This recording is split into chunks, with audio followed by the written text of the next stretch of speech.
छुपकर की गई नेकी जिसका इनाम खुद अल्लाह देता है। एक शांत हरे भरे गांव में एक लड़का रहता था। उसका नाम था हमीद। हमीद की उम्र बस 14 साल थी, लेकिन उसके अंदर एक ऐसी परिपक्वता थी जो कई बड़े लोगों में भी नहीं होती। उसके घर की हालत बहुत अच्छी नहीं थी।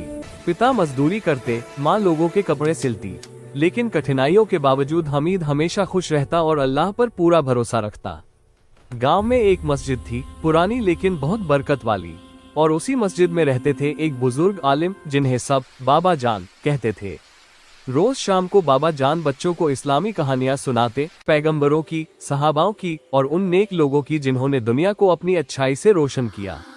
जड़ी बूटी। एक दिन एक सवाल ने पूरा माहौल बदल दिया। बाबा जान ने बच्चों से पूछा, बताओ दुनिया का सबसे बड़ा इनाम क्या है? किसी ने कहा जन्नत, किसी ने कहा अल्लाह की रहमत, किसी ने कहा लंबी उम्र, बड़ी दौलत, बड़ी कामयाबी। लेकिन हमीद चुप था। हमेशा की तरह बाबा जान ने मुस्कुराकर पूछा, तुम क्यों नहीं बोल रहे हमीद?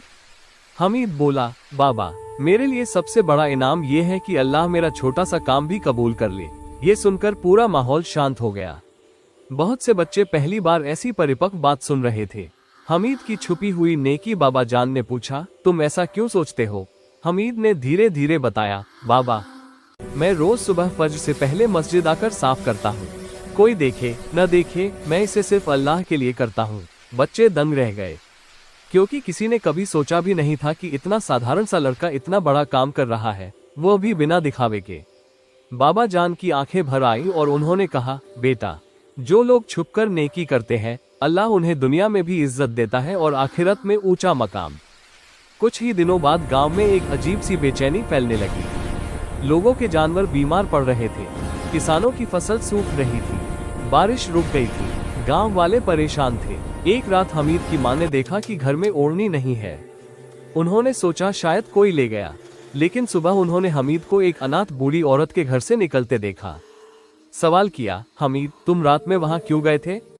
हमीद ने कहा, अम्मी वो बूढ़ी अम्मा कांप रही थी, उनके पास ओढ़ने को कुछ नहीं था, मैंने उन्हें हमारी ओढ़नी दे दी। माँ की आंखें भर आई।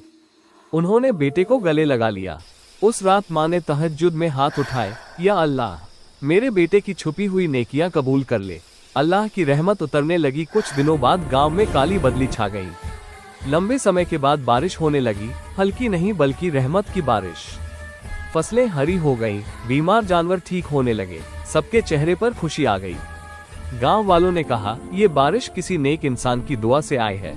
बाबा जान ने चुपचाप मुस्कुराकर हमीद की ओर देखा और कहने लगे, जिस इंसान की दुआ दिल से निकले और जो नेकी सिर्फ अल्लाह के लिए करे, अल्लाह उसकी वजह से पूरे गांव पर रहमत बरसा देता है। बड़ा इम्तिहान। और अल्लाह का करिश्मा। एक दिन मस्जिद की पुरानी दीवार तेज आंधी में हिलने लगी। अंदर कुछ छोटे बच्चे खेल रहे थे। दीवार कभी भी गिर सकती थी। लोग डर गए, लेकिन अंदर जाना मुश्किल था। तभी हमीद दौड़ता हुआ अंदर गया। उसने अपनी छोटी सी ताकत से दीवार को रोक लिया और एक एक करके सभी बच्चों को बाहर निकाला। जब दीवार गिर गई, लोग हैरान रह गए, ये बच्चा इतना बहादुर कैसे हुआ? बाबा जान ने कहा, जिस दिल को अल्लाह ताकत दे दे, उसे कोई नहीं रोक सकता। ये उसी बच्चे का सिला है जो छुपकर नेकी करता है। चमकता सितारा कहानी का सबक इस कहानी से सीखें, नेकी का असली मकसद दिखावा नहीं, सिर्फ अल्लाह की खुशी है। जो नेकी छुपकर की जाए, उसका इनाम अल्लाह बढ़ाकर देता है। जिस दिल में साफ नीयत हो, अल्लाह उसकी मदद खुद करता है। एक नेक इंसान की वजह से पूरा गांव रहमत पाता है। अल्लाह उस इंसान को दुनिया और आखिरत में ऊंचा उठाता है जो दूसरों के लिए भलाई करता है।